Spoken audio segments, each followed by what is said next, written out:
So I came home and surrendered, and I had people start calling me who saw me on the old marketing site, weren't able to contact me through the site, and instead bothered to Google me, find my website, and track me down and book me. And then, yeah, lots of interesting things started coming up, and my sort of massage and energy healing business kind of took a back burner to creating content to put out there, to working more in the mindfulness space and the psychedelic space. I had more clients emerge who desired support around microdosing or support around taking their first heroic doses. And it's been really powerful to see that shift of feeling in flow with, like, I have several things that I offer to people and ways to up level their mind, body, and their soul. And watching it all just like shift fluidly from one space to the other now has been pretty cool. So right now I'm in a really busy phase, and that kind of looks like a photo shoot in the morning, a podcast interview in the afternoon, then a massage client in the afternoon, and another one in the evening, and maybe taking psychedelics later in the evening. And you never know if it's I do mushroom massages as well, so those are really powerful sessions with people. And so yeah, it's cool. Did I answer that? That's amazing. Walk me through a mushroom massage. What is a mushroom massage for those who are not familiar with this term, and kind of what typically happens? Oh man, they are the best. If you have the opportunity to receive them from a healer, do it. It's just a term for when my client will take mushrooms, and then I'll also take mushrooms, and then we do a 2-hour massage and energy healing session.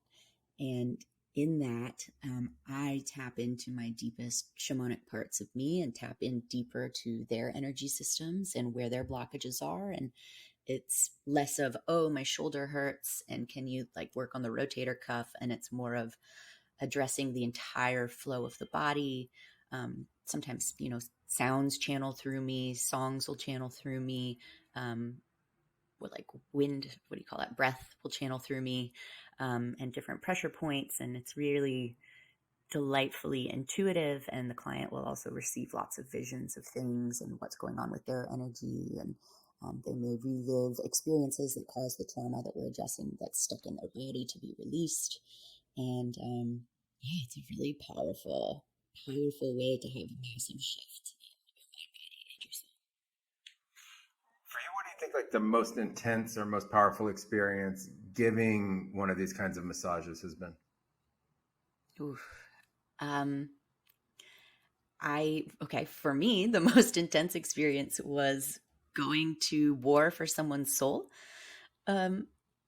Yeah, they had shown up, a regular client of mine, and this particular day, after we had 7 or 8 sessions prior, and he told me that day that he was really ready to release the darkness in his soul. And I was like, okay, great, let's do that. And we're going into the space, we're going deeper into the space, and I finally really drop in and look around in my third eye and realize there's this being here with these beady eyes and the sharp pointed beak and these ears, and it's this dark cloud of smoke. And I was like, oh shit, this is the darkness of his soul. And oh shit, I'm going to do something about this. Like at that point, I hadn't had any shamanic battles yet. I was more so seeing people's energy systems and being more of like a healer and a flow. And that was my first time really dropping in as a shaman and going, okay, well, I don't get to lose this battle. So what do I do to win it? And that was wild. I mean, he even cowered. He said he felt it. It felt like we showed up on a football field and I threw him down and stepped in front of him and grew into a grizzly bear and started roaring at this thing. And I think I ended up channeling you to help. And you threw some rainbows at it and it finally backed off. And but then I spent the rest of this client's session dancing with it. And we probably went to war 5 or 6 times.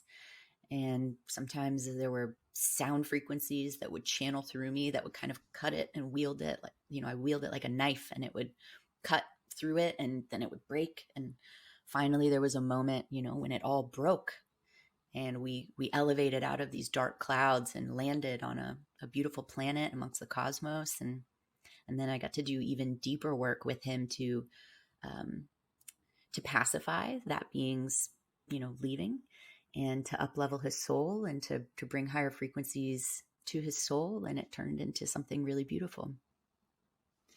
Like after an experience like that, how does that leave you feeling? What kind of happened after? I was stoked. I was, I was trying to assimilate all my feelings about it. And there was definitely like fear. There was terror. There was excitement. There was stoke to keep, I have an action sports background, so I get really stoked on things. I was excited. I was proud. I was interested in doing more, and desired to grow my experience in that realm, because I feel like I have kind of like this warrior ethos a bit. And even while I was in Peru and I went to Machu Picchu, my medicine man, Puma, he pointed out the temple where all of the Amazonian warrior women got initiated. And I was like, I have to be initiated. That's such a part of my soul. And so we ran over there, and my spirit guide had this initiation with me that I felt like was really powerful, leading up to that moment of really locking in with me that there is a warrior spirit inside of me, and there is no giving up when times get tough. And it was nice to be in a situation that forced me to confront, what do I do in the face of fear? What do I do in the face of fear in an energetic realm that I didn't at the time fully understand what to do. And uh, yeah, go I ahead. was just like, did you feel in that moment like you were guided to know what to do? How did you know like how to engage that situation when all of that kicked off and got started? Hmm. I think some of my training with you really helped me in that space. I am an avid listener to many of your interviews on other podcasts, and kind of grabbing and assimilating that information, especially how you talked about, your cosmic shaman battles and what you would do to battle these other shamans. Now, in this sense, like, this wasn't an entity coming at me, so I kind of felt like I got like the training wheels version of a shamanic battle, but it still had to send things at it and figure out how to channel my energy. So I was drawing on ideas that I had of frequencies and sounds, but I also surrendered to my own higher consciousness.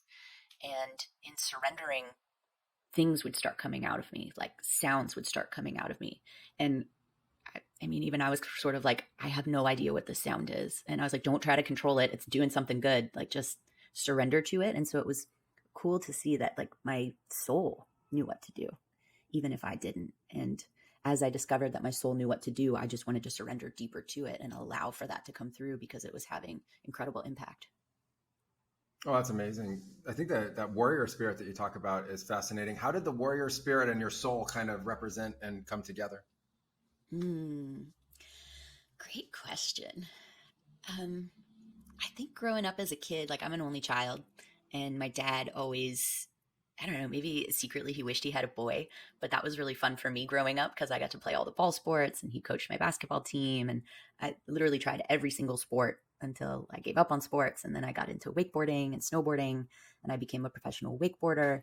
And so I think that athlete mentality, that professional athlete mentality of, you fall down, you get right back up again. And starting to have that ingrained in me, where, I mean, I took some of the hardest falls people would ever see in wakeboarding, that someone would get right back up from and like go again. And that kind of became something I was known for, was crashing really hard and then getting up and going for it again. So I think, yeah, being an athlete really helped ingrain that. And because of that mindset, that it lingers, not lingers, but it flows into everything that I do still. And yeah, I desire to put my best foot forward. And I have done a lot of work to face my fears. And in doing the work to face your fears, you start to face little ones. Like, I used to be really afraid of escalators. And that sounds really dumb and stupid. There's this whole long backstory about having seen a news broadcast about how dangerous they were, and then literally seeing someone stuck in an escalator like a week later. And throughout my life, I seem to see people stuck in escalators who've fallen down, and they have like no emergency shut off, just so you know. Like, someone has to hit a button to stop it, and people get fucked up